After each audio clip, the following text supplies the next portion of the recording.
할렐루야. 8월 11일 수유제일교회 수요 온라인 예배입니다. 함께 먼저 찬양으로 예배 시작하시겠습니다.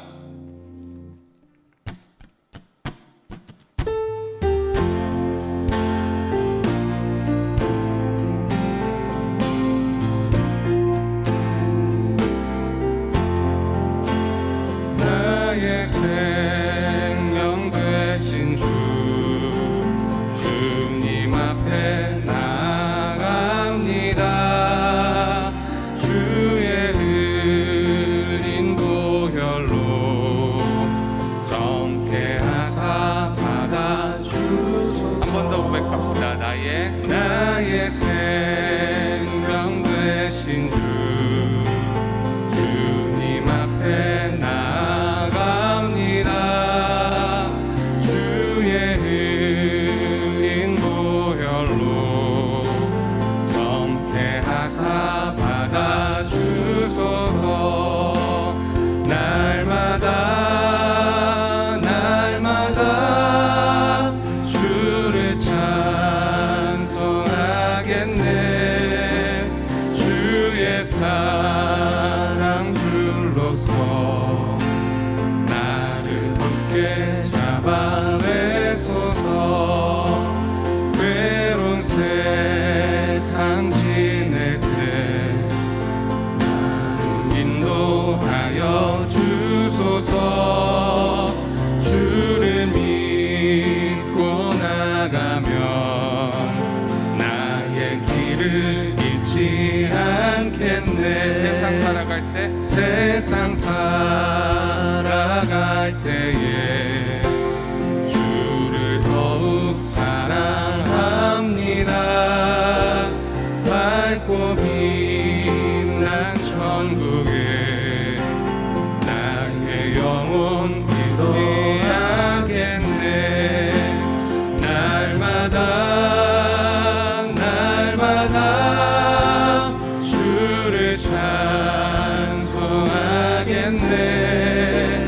주의 사랑 줄로서 나를 굳게 잡아내소서. 날마다 주를 찬송하겠네. 주의 사랑 줄로서 나를 굳게 잡아내소서. 주의 사랑 줄로서 나를 굳게 잡아내소서.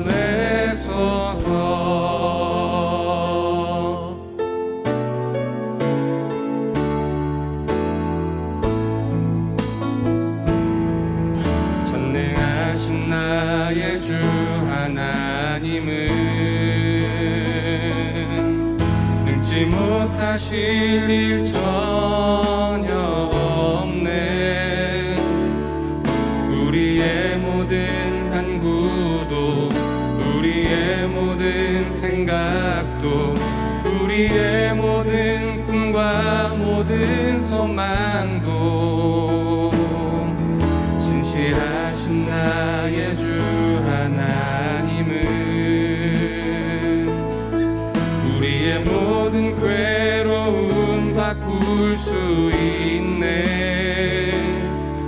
불가능한 일 행하시고 죽은 자를 일으키시니 그를 이길 자 아무도 없네.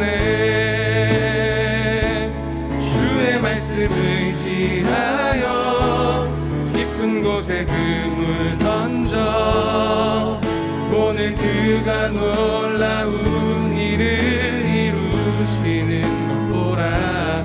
주의 말씀 의지하여 믿음으로 그물 던져 믿는 자에게 능치 못함 없네. 전능하신 나의 주 하나님은 능치 못하실 일 전혀 없네. 우리의 모든 간구도 우리의 모든 생각도 우리의 모든 꿈과 모든 소망도 진실하신 나의 주 하나님은 우리의 모든 괴로움 바꿀 수 있네.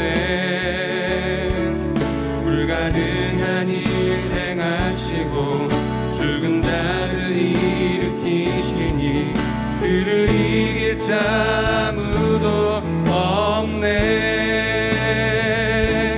주의 말씀 의지하여 깊은 곳에 금을 던져 오늘 그가 놀라운 일을 이루시는 보라.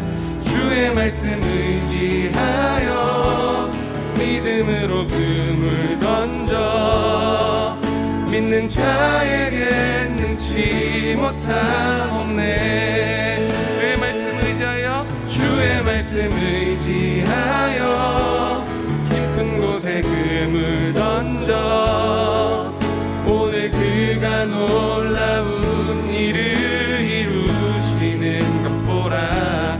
주의 말씀 의지하여 믿음으로 금을 던져 믿는 자에게 능치 못함 없네. 믿는 자에게 능치 못함 없네. 믿는 자에게 능치 못함 없네. 믿는 자에게 능치 못함 없네.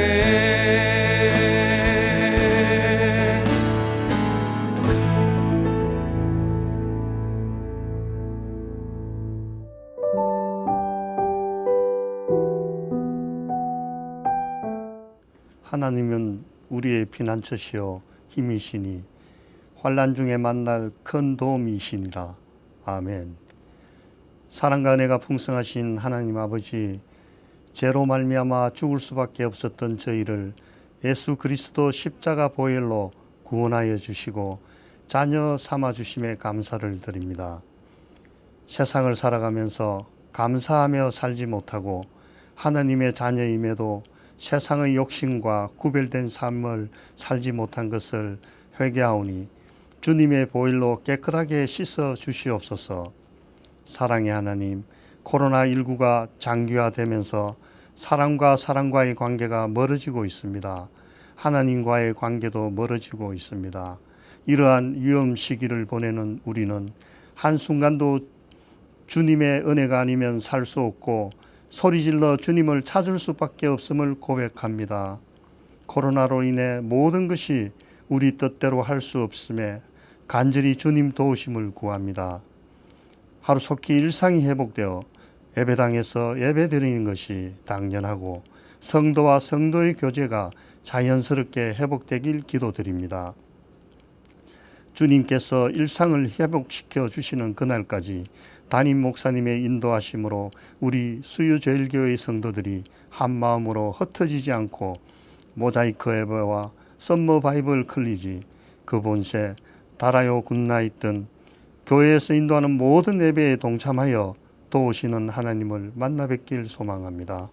긴 시간 3일 예배가 영상으로 드려지지만 성도들이 지치지 않고 말씀과 찬양으로 새 힘을 얻길 원합니다. 폭염 속에서도 코로나 방역을 위해 수고하시고 애쓰시는 공무원들과 어르신들을 붙들어 주셔서 지치지 않고 강건하게 하시옵소서. 수유제일교회를 긍휼히 여기시고 영아부에서부터 작년에 이르기까지 사랑으로 교제하게 하시고 예배드릴 성전도 하루속히 허락하여 주시옵소서. 비대면 시기에 밤낮으로 교회와 성도를 위하여 기도하시는 조인서 담임 목사님의 기도가 응답되게 하시고 무더위 속에서도 건강 지켜주셔서 목사님의 사역이 하나님의 기쁨이 되게 하시옵소서. 오늘 말씀 전하시는 목사님의 말씀이 듣는 성도들의 옥토밭에 심기어져 힘들고 지친 성도들에게 주님의 위로하심으로 기쁨의 시간 되게 하시옵소서. 라우라 때 찬양을 기뻐 함량하시고 예배를 돕는 모든 손길들을 기억하시어 축복으로 채워 주시옵소서. 나의 힘과 도움이신 예수님 이름으로 기도드립니다. 아멘.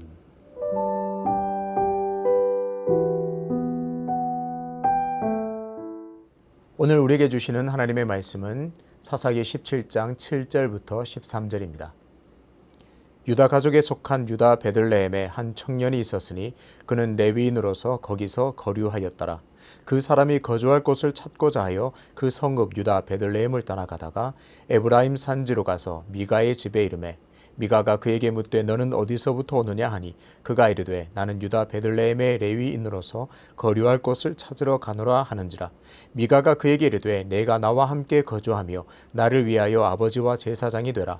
내가 해마다 은 10과 의복 1벌과 먹을 것을 주리라 하므로 그 레위인이 들어갔더라.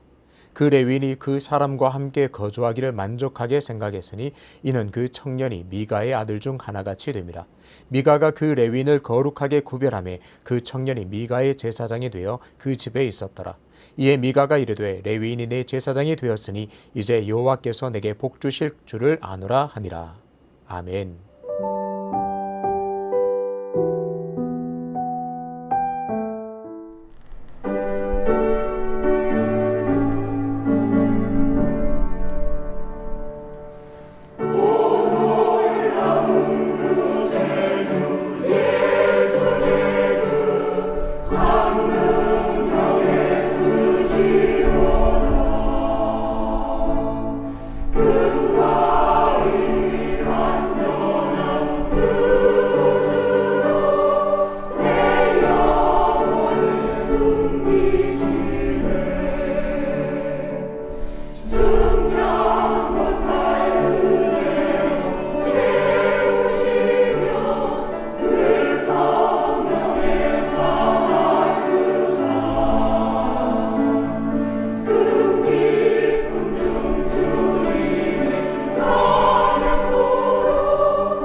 눈을 뜨게 하소서라는 제목으로 말씀을 전하겠습니다.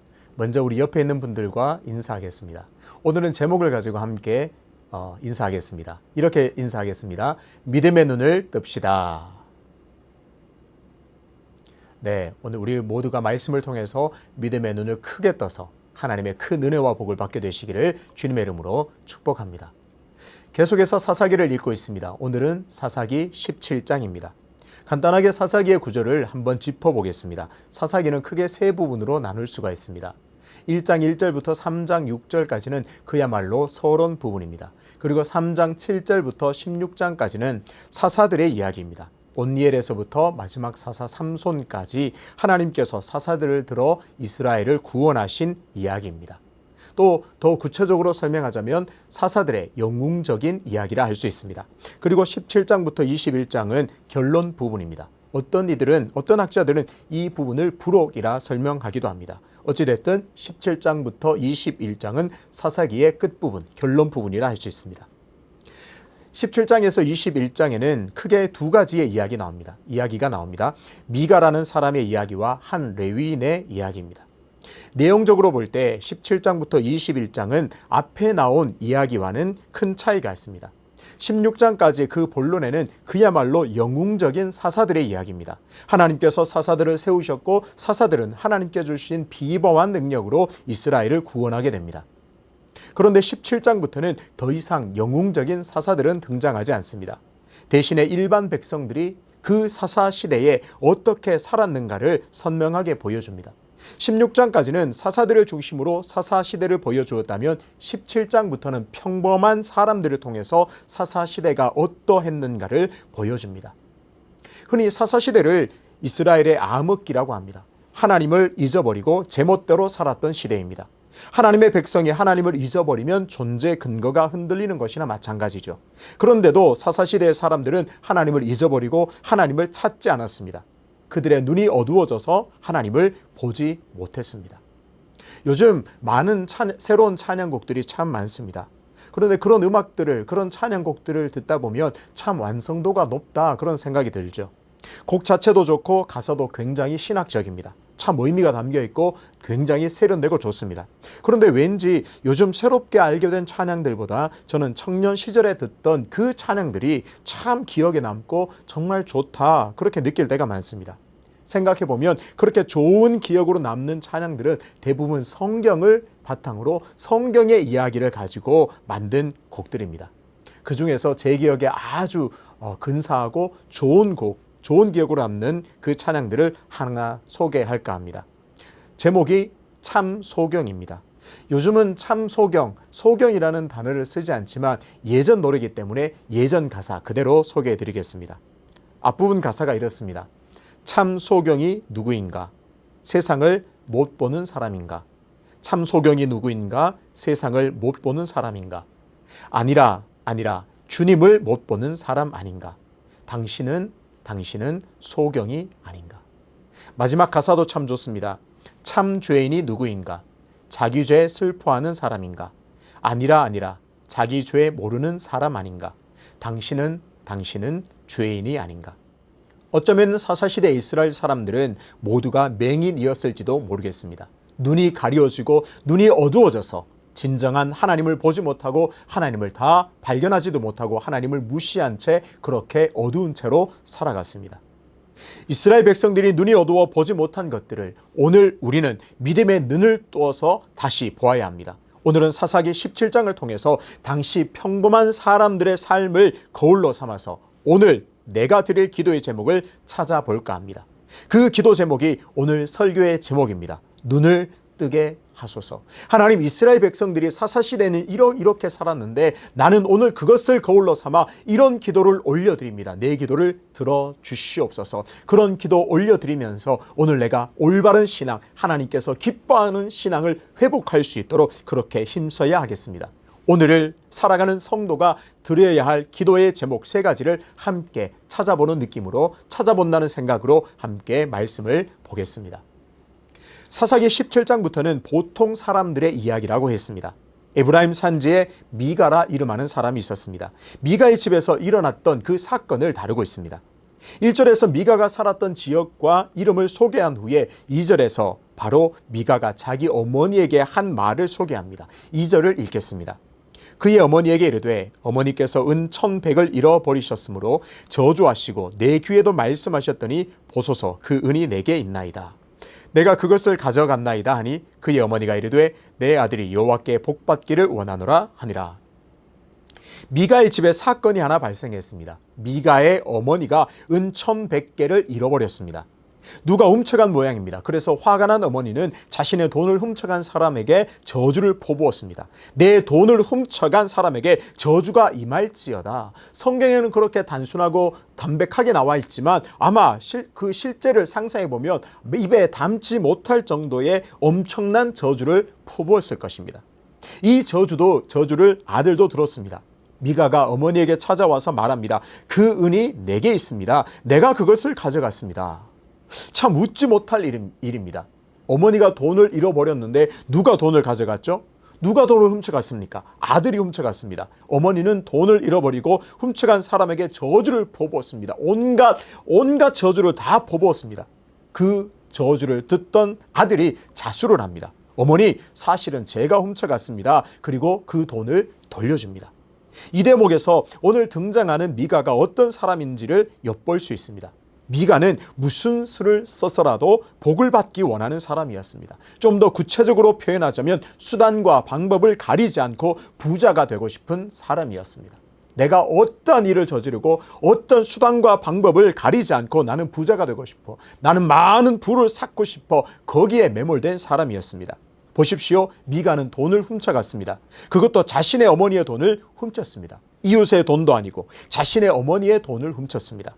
예상해 볼 수 있습니다. 미가는 어머니의 돈을 훔치고 모른 척하고 있었습니다. 아마 어머니가 훔쳐간 그 사람을 저주하지 않았다면 미가는 끝까지 입을 다물고 있었을 것 같습니다.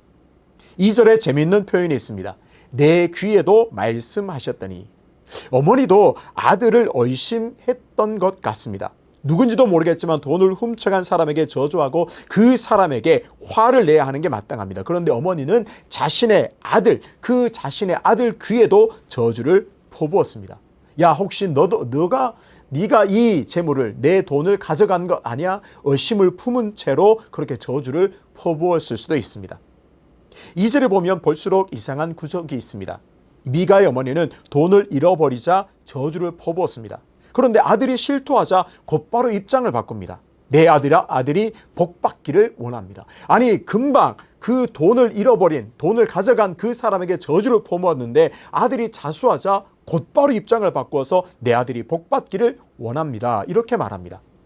방금 전까지만 해도 저주를 퍼부었던 어머니는 자신의 아들이 돈을 훔쳐간 것을 알게 되자 저주가 아니라 복을 빌었습니다.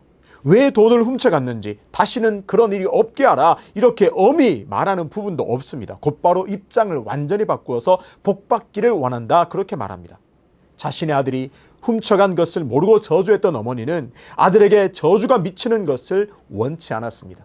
내가 아들인 줄 모르고 온갖 저주를 퍼부었는데 그 아들이 자수하자 그 입장을 완전히 바꾸어서 복받기를 원한다, 그렇게 말합니다. 이것저것 생각할 겨를도 없이 그 저주를 취소하고자 했습니다.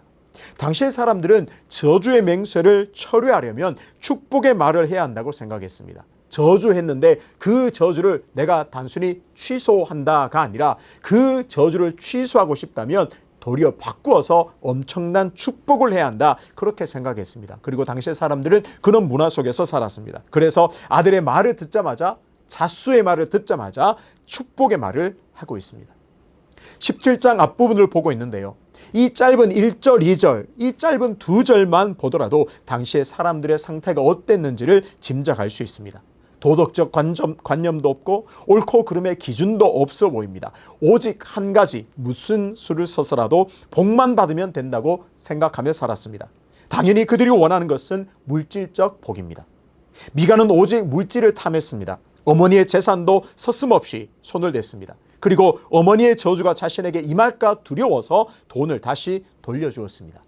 어머니도 마찬가지입니다. 그토록 소중하게 생각했던 그 돈을 잃어버리자 온갖 저주를 퍼부었습니다. 자신의 아들이 돈을 훔쳐간 것을 알게 되자 그 저주를 곧바로 축복의 말로 바꾸었습니다. 그 저주를 철회하고자 축복의 말을 했습니다.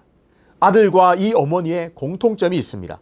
무슨 일이 있어도 저주는 안 됩니다. 오직 복을 받아야 합니다. 기준도 원칙도 없지만 오직 물질적인 복을 구하면서 살았습니다. 내가 복을 받을 수 있다면 어떤 일이라도 마다하지 않았습니다. 이들의 모습을 통해서 당시 이스라엘 백성들이 어떤 마음으로 살았는지를 알 수 있습니다. 미가의 집에서 일어난 은천백개의 도난 사건은 갈수록 이상하게 흘러갑니다. 어머니의 저주가 두려워서 아들은 어머니에게 돈을 돌려주었습니다. 자신의 잘못을 깨닫고 뉘우쳐서가 아닙니다. 그저 저주를 받기 싫어서 그렇습니다. 돈을 돌려받은 어머니는 기분이 일단 좋아 보입니다. 돈을 돌려받자 은을 여호와께 거룩하게 드린다고 말합니다. 이 부분만 보면 참 좋습니다. 돈을 돌려받아서 하나님께 이 돈을 일부를 거룩하게 드립니다. 이 부분만 보면 참 좋습니다. 비록 사사시대를 살아가고 있지만 하나님을 참으로 경외하는 것처럼 보입니다. 드린다는 말은 거룩하게 된 것으로 지정하여 바치다는 의미입니다. 거룩하게 구별하여서 하나님께 바치겠다는 의미죠. 그런데 앞뒤가 맞지 않는 일을 합니다. 거룩하게 구별하여서 하나님께 드린다고 말하면서 신상을 만들겠다고 말합니다. 하나는 새겨서 신상을 만들고 하나는 부어서 신상을 만들겠다고 말합니다. 하나님의 백성이 지켜야 할 십계명에는 분명히 신상, 우상을 만들지 말라고 했습니다. 그런데 미가의 어머니는 하나님께 드린다고 말은 하면서도 전혀 율법과 동떨어진 그 우상을 만들겠다고 선언하고 있습니다. 더군다나 신상을 만드는 궁극적인 목적이 아들을 위한 것입니다. 3절을 보십시오. 내가 내 아들을 위하여 라고 말합니다. 미가의 어머니의 말은 그야말로 모순입니다. 앞뒤가 전혀 맞지 않습니다. 그런데 모순되고 앞뒤가 충돌되는 말을 한다면 하나는 진짜 의도이고 나머지 하나는 구실에 불과합니다. 미가의 어머니의 진짜의 의도는 무엇일까요? 하나님을 위한 것일까요? 아들을 위한 것일까요? 바로 아들을 위한 것입니다. 여호와를 위한 것이라 여호와께 드린다고 말은 하면서도 그 마음의 속마음은 내 아들이 잘 되기를, 혹시나 내가 이미 섣부르게 한 그 저주가 아들에게 미칠까 두려워서 제물을 드리는 걸 통하여서 아들에게 복 주기 위하여서, 아들이 잘 되기 위하여서 아들을 위하여 신상을 만들고 있습니다. 미가의 어머니는 아들이 저주를 받지 않고 복을 받기를 원했습니다. 신상을 만들어서 하나님께 바치면서 아들이 간절히 잘 되기를 바랐습니다. 돈을 훔쳐가도 괜찮습니다. 하나님을 제대로 잘 몰라도 상관없습니다. 오직 복 받고 돈이 많이 벌고 부자가 되면 더 이상 바랄 것이 없었습니다. 결국 미가의 어머니는 돌려받은 돈 중에서 은 200으로 한 신상을 3개 만들고 다른 한 신상은 부어서 만들었습니다. 그리고 미가의 집에 그 신상을 두었습니다. 미가도 다를 게 없었습니다. 미가에게는 신당이 있었습니다. 에봇과 드라빔을 만들고 한 아들을 세워서 제사장으로 삼았습니다. 언뜻 보기에는 미가가 여호와를 경외하고 공경하는 것 같습니다. 하나님을 잘 섬기기 위해서 애쓰는 것처럼 보입니다. 하지만 이 모든 것은 율법을 무시한 것들입니다. 하나님은 이스라엘 백성들에게 하나님께서 정하신 곳에서 예배 드리고 제사 드릴 것을 명령했습니다. 언약궤가 있는 곳, 그곳에서 제사를 드리라고 명령하셨죠. 그렇게 하지 않을 경우에는 여러 이방 종교와 혼합되어서 순수한 신앙을 잃어버릴까 염려했기 때문에 그렇습니다. 그런데 미가는 마음대로 신상을 만들고 자기 멋대로 에봇과 드라빔을 만들었습니다. 그리고 레위인이 아닌 자기 아들, 마음대로 자기 아들을 세워서 제사장으로 세웠습니다. 5절을 보십시오. 그의 제사장으로 삼았습니다. 어떤가요? 그 모든 것이 자신을 위해서, 자신을 위한 모든 일임을 알 수 있습니다. 하나님을 위한 제사장, 하나님의 제사장이 아니라 그의 제사장으로 삼았습니다. 제사장은 원래 하나님을 섬기는 사람입니다. 하나님을 섬기며 하나님을 공경하기 위해서 제사의 직무를 감당하는 사람입니다. 그런데 미가는 한 아들을 자신의 제사장으로 삼았습니다. 결과는 너무나도 뻔합니다. 그 제사장이 하는 일이 무엇일까요? 미가의 복과 안녕을 구하며 빌게 됩니다. 분명하게 보입니다. 미가는 외형적으로는 여호와를 참 경외하는 것처럼 보입니다. 에봇과 드라빔을 만들고 제사장을 세웠습니다. 하지만 모든 것이 자신을 위하여 한 일입니다. 하나님께서 명령하신 율법대로 하지 않고 오직 자신을 위해서 자기 마음대로 하고 있습니다. 다시 17장 처음으로 돌아가서 미가라는 이름을 처음 대하는 것처럼 생소하게 한번 접근해 보겠습니다. 우리도 마찬가지지만 이스라엘 백성들에게 이름은 굉장히 중요합니다. 부모는 자식의 이름을 지을 때 굉장히 고민을 많이 합니다.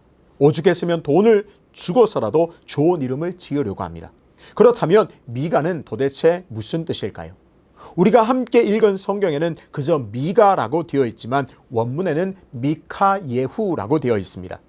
미는 누구라는 뜻의 의문사입니다. 그리고 카는 무엇과 같은이라는 뜻입니다. 그러니까 미카까지만 하면 누구와 같은가 이런 뜻입니다. 예후는 여호와의 단축형입니다. 그러니까 미카예후라는 말을 다 합쳐서 보면 누가 여호와와 같은가 혹은 여호와 같은 이가 누구인가 라는 뜻이 됩니다. 이 물음에, 이 선포에 어떻게 대답해야 할까요?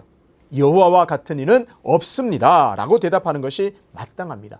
여호와와 같은 분은 없습니다. 곧 여호와의 유일성을 말합니다. 하나님과 같은 분은 그 어떤 존재도 없습니다. 다른 모든 신은 헛된 것입니다. 이 고백을 하고 있습니다. 미카 예후는 그런 뜻을 가집니다.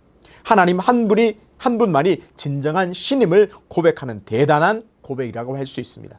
상상해 보겠습니다. 한 아버지가 아들을 낳았습니다. 고민하고 또 고민하다가 미카 예후라는 이름을 지어주었습니다.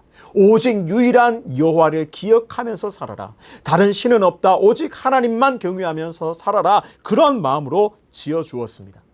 또 하나의 가능성은 아버지도 그 미카 예후의 뜻은 모릅니다. 사사기라는 시대를 감안할 때 아버지도 미카 예후라는 뜻을 모를 수도 있습니다. 그저 발음이 좋아서 그냥 근사하게 보여서 근사하게 들려서 그 이름을 지어 주었을 수도 있습니다. 어찌됐든 미카 예후는 그 이름에 어울리지 않게 살았습니다. 여호와와 같은 분은 그 어디에도 없습니다. 그렇게 고백하면서 하나님을 신실하게 경외했으면 참 좋겠는데 그렇지 못했습니다. 그저 세상적인 복에만 집착하여서 어머니의 돈을 스스럼없이 훔치고 또 저주가 두려워서 돈을 돌려줄 뿐이었습니다. 개인 신당을 만들고 그곳에 우상을 두었습니다. 또 율법을 무시한 채 자신을 위하여서 자격도 없는 자기 아들을 그냥 자기 마음대로 세워서 제사장으로 세웠습니다. 미가를 거울 삼아 오늘 우리 자신을 돌아봅시다. 나는 내 이름에 걸맞는 삶을 살고 있는가?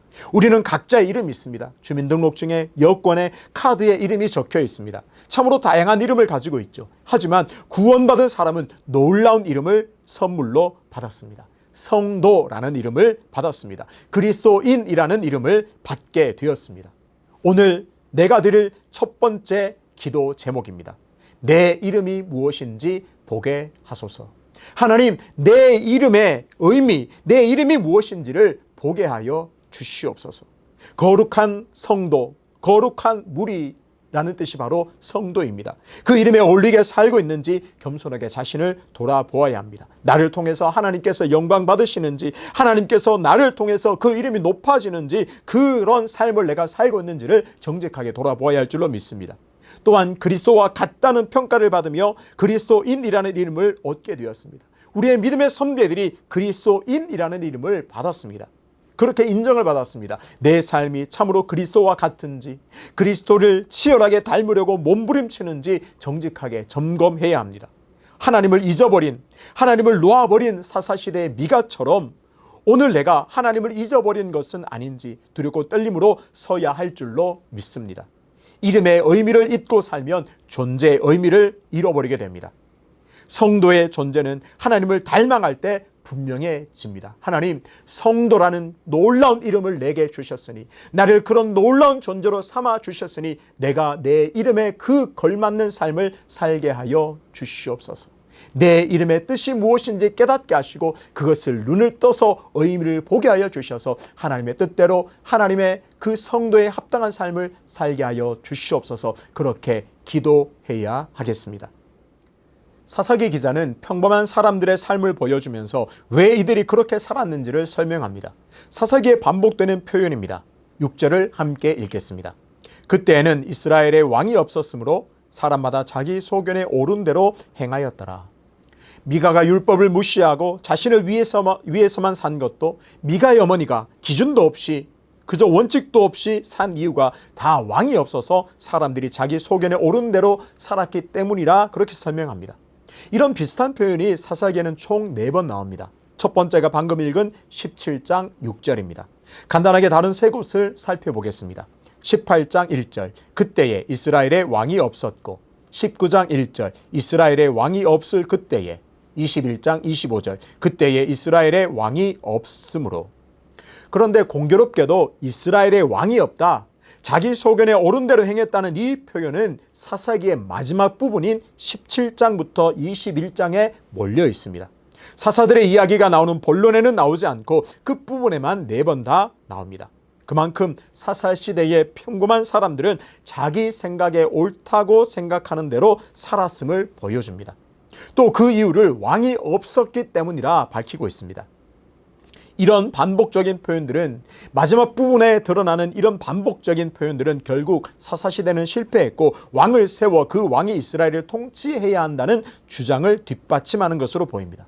한마디로 사사시대는 실패했고 새로운 왕정시대가 와야 한다고 주장하는 것으로 보입니다. 어떻게 보면 미가와 그의 어머니를 변호해 주는 것 같습니다.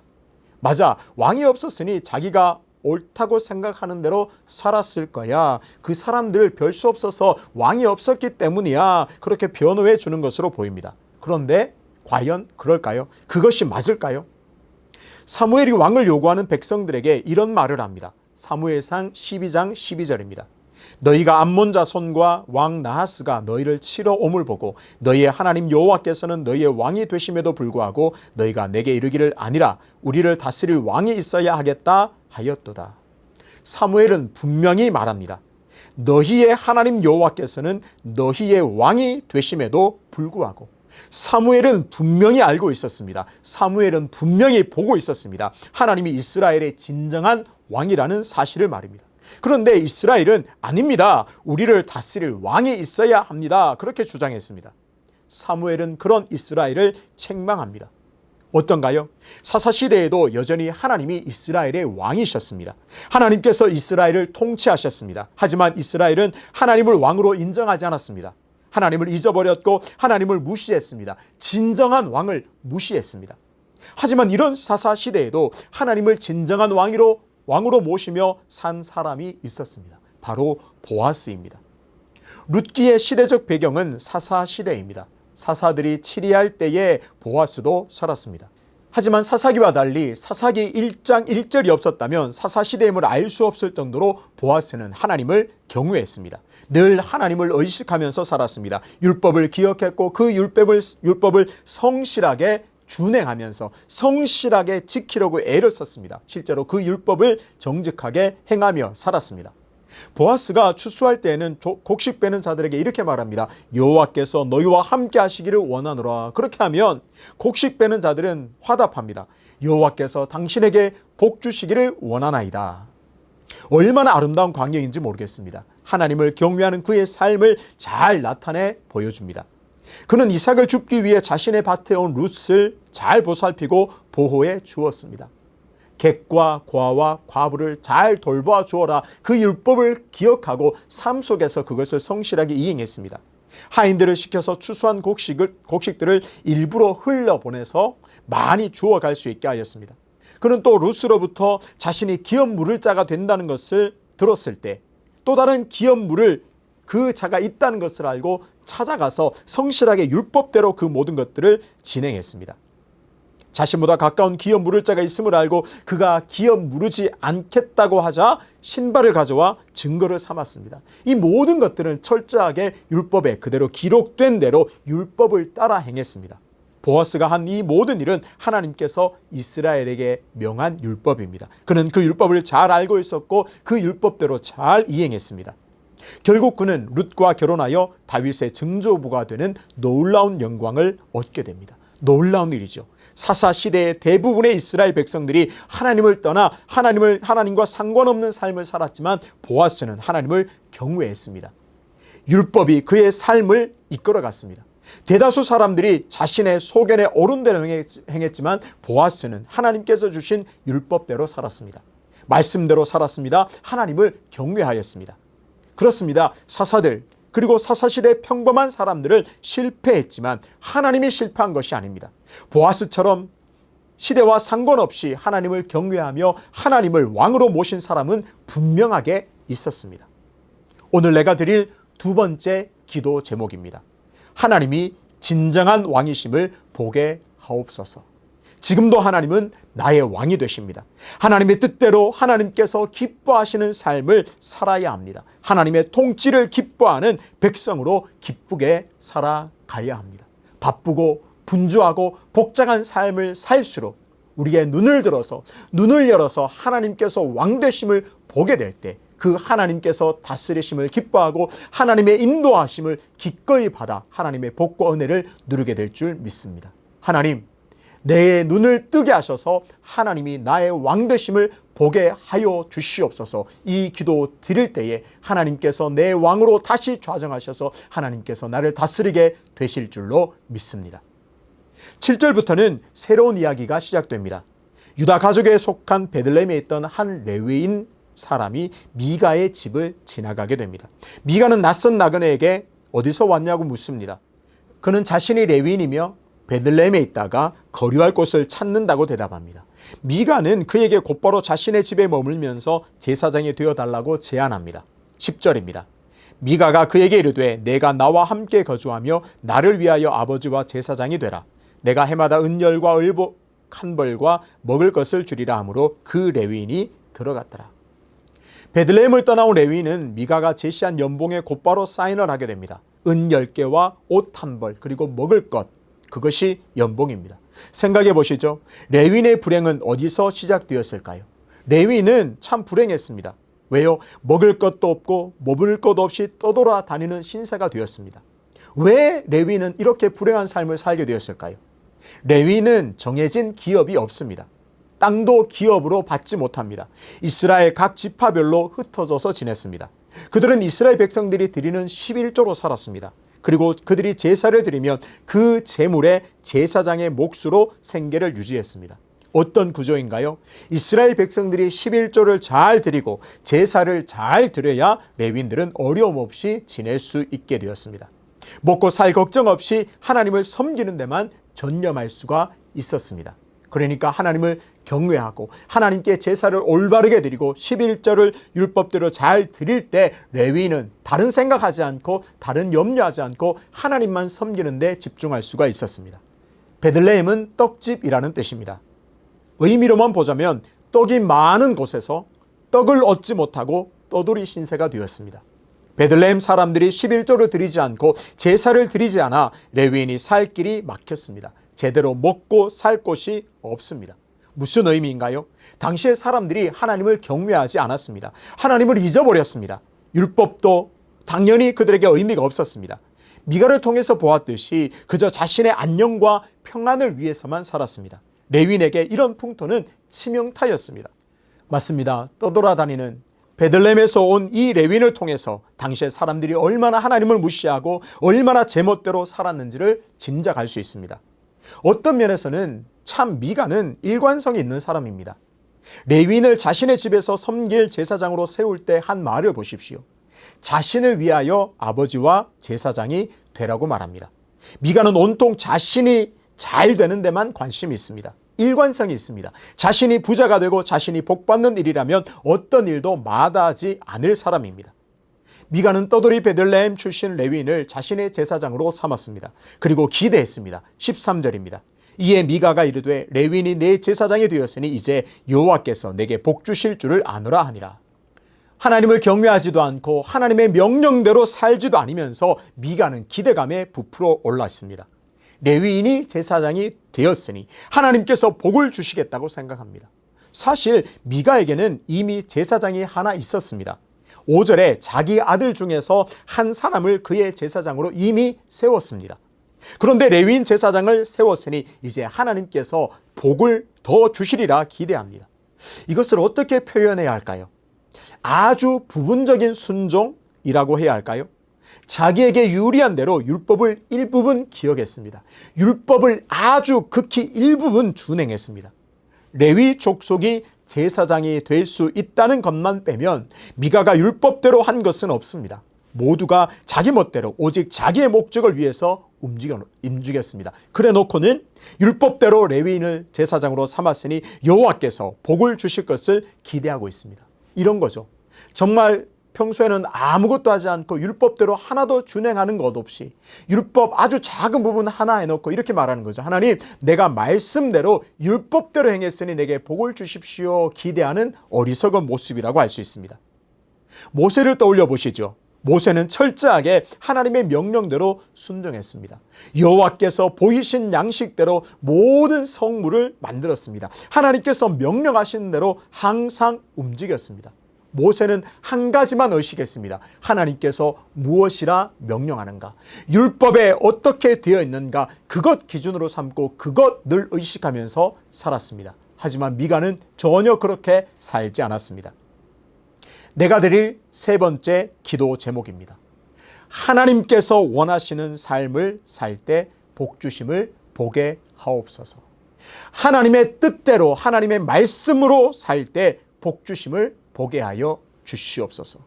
그렇습니다. 하나님께서는 성도가 하나님께서 원하시는 삶을 살 때 복을 주십니다. 구체적으로 하나님의 말씀대로 하나님의 뜻에 순종할 때 복을 주십니다. 당연하게 하나님의 말씀을 늘 기억하고 붙들어야 합니다. 그 말씀이 곧 하나님의 뜻입니다.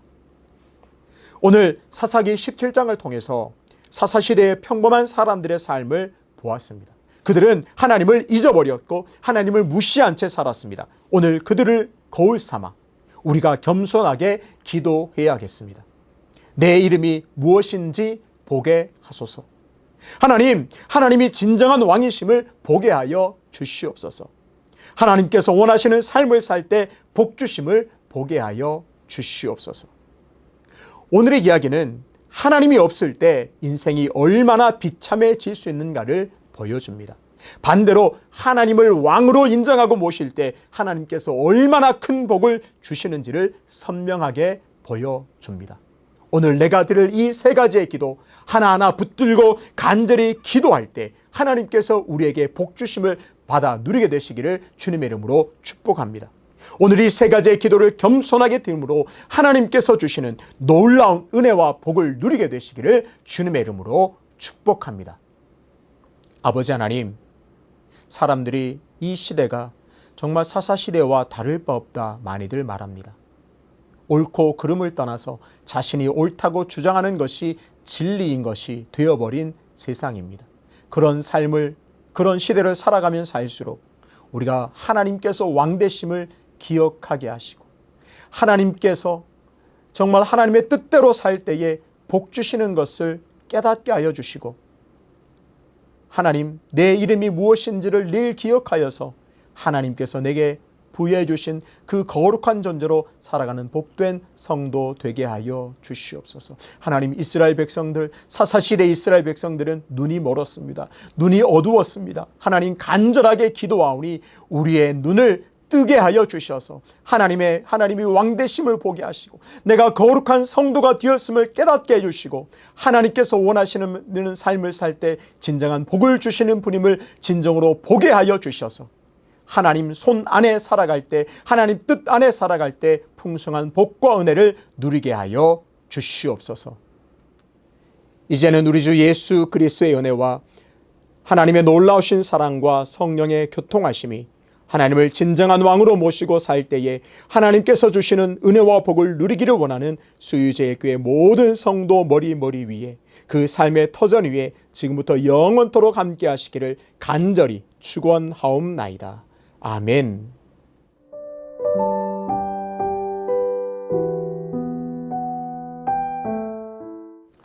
함께 기도의 자리로 나아가겠습니다. 먼저 말씀을 의지하며 기도하겠습니다.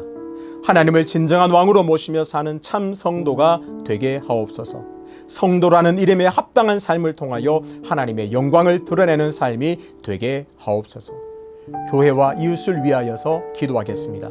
휴가 중에 계신 담임 목사님에게 진정한 쉼을 허락하시고 날마다 새 힘과 능력을 부어 주옵소서. 코로나로 힘들어하는 이웃들에게 그리스도의 위로와 사랑을 전하는 통로로 사용하여 주시옵소서. 지체들과 가정을 위해서 기도하겠습니다. 질병으로 고통받는 많은 성도들에게 치료하시는 은혜를 베푸셔서 강건하게 하시고 예수 그리스도 안에서 평화를 누리게 하옵소서. 하나님을 경외하는 것을 가장 우선으로 삼아 은혜와 복이 넘치는 가정 되게 하옵소서. 함께 기도하겠습니다. 아버지 하나님, 은혜와 사랑을 감사합니다. 오늘 사사기 평범한 사람들의 삶을 통하여 우리의 기도를 찾게 하시니 감사합니다. 하나님, 이스라엘 백성들과 같이 어리석게 어둠 가운데 살아가지 말게 하시고 우리의 눈을 밝혀 주옵소서. 우리의 눈을 뜨게 하여 주시옵소서. 하나님, 내 이름에 합당한 삶을 살게 하여 주시고 거룩한 존재로 살아가게 도와주시옵소서. 하나님, 이름을 잊어버린 자, 어리석은 자가 아니라 하나님의 이름에 합당한 삶을 살게 하여 하나님께서 왕이심을 보게 하여 주시옵소서. 내 멋대로 사는 내가 왕된 삶을 이제 청산하고 다시